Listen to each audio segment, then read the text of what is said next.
Olá, você sabe o que é o experimento do gato de Schrödinger? Muita gente conhece esse experimento porque ele está presente em vários produtos da cultura pop, tendo até uma aparição recente na famosa série Dark. Porém, poucas pessoas entendem como ele funciona de verdade e em qual contexto histórico ele foi pensado. Portanto, a nossa proposta para esse vídeo é mostrar como funcionam os mecanismos quânticos por trás desse experimento. Mas primeiro a gente precisa dar um panorama geral sobre o nascimento da mecânica quântica moderna, para aos poucos a gente introduzir os conceitos físicos por trás do experimento do gato de Schrödinger.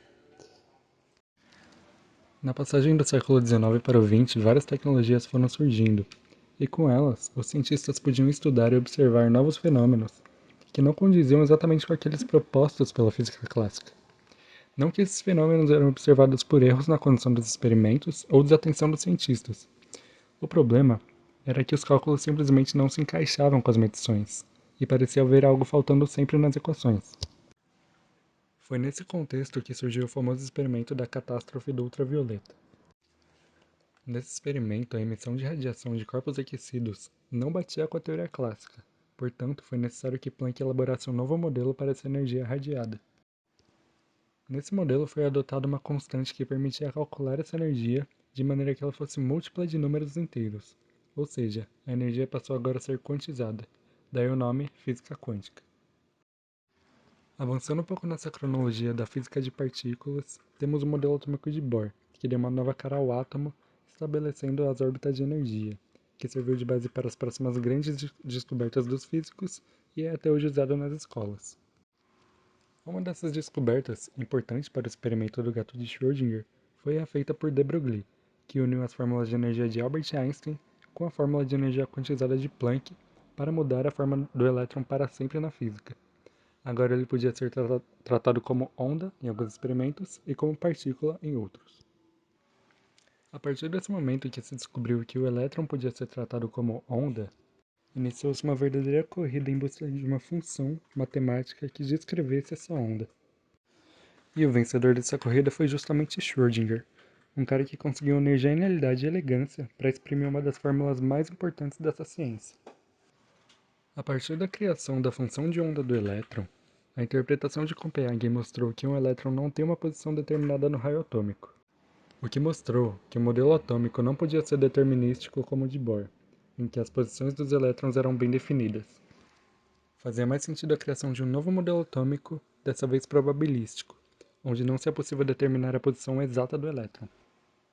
Isso significa, basicamente, que a física quântica prevê um comportamento muito curioso para o elétron, no qual ele pode possuir uma superposição de estados quânticos, até que seu estado seja medido e a função de onda colapse.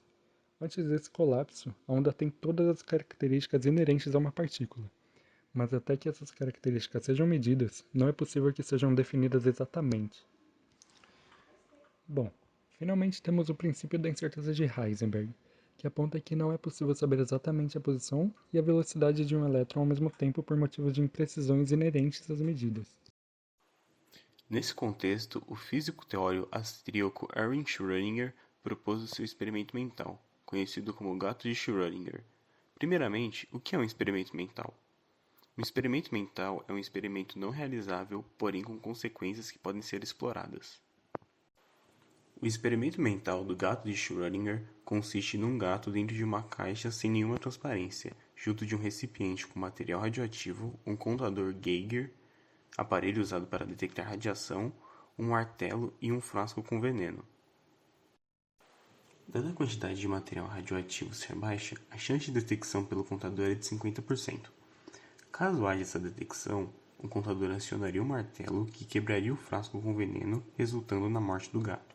Porém, caso não haja tal detecção, o martelo não seria acionado, logo o vidro não seria quebrado, então o gato permaneceria vivo. Assim, não é possível definir o estado do gato, vivo ou morto, mas sim como vivo e morto simultaneamente. Porém, tal dualidade só existiria até o momento em que a caixa fosse aberta, pois a presença de um observador terminaria com as duas realidades, e ele só veria o gato vivo ou o gato morto. Esse experimento mental foi proposto para demonstrar os estados de superposição quântica.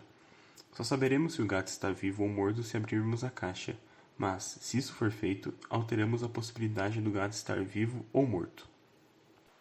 O estado de superposição quântica acontece quando for desconhecido o estado de um corpo.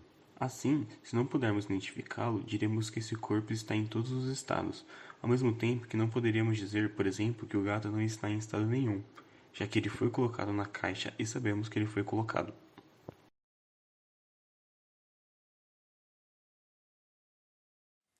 A importância de experimentos mentais para o avanço científico. O foco aqui será mostrar um pouco o impacto que um experimento mental pode ter na ciência. Podemos falar do experimento proposto por Carl Sagan, que fora um grande divulgador científico, para exemplificar como experimentos mentais são usados para aproximar conceitos contraintuitivos da realidade do público. Nesse experimento, Sagan cria uma história sobre um lugar fictício chamado Planolândia, que consiste em uma folha e os desenhos presentes nessa folha seriam os indivíduos que moram na Planolândia. Certo dia, um desses indivíduos é retirado desse mundo 2D e chega ao nosso mundo, presenciando a terceira dimensão, a profundidade, ou o em cima e embaixo.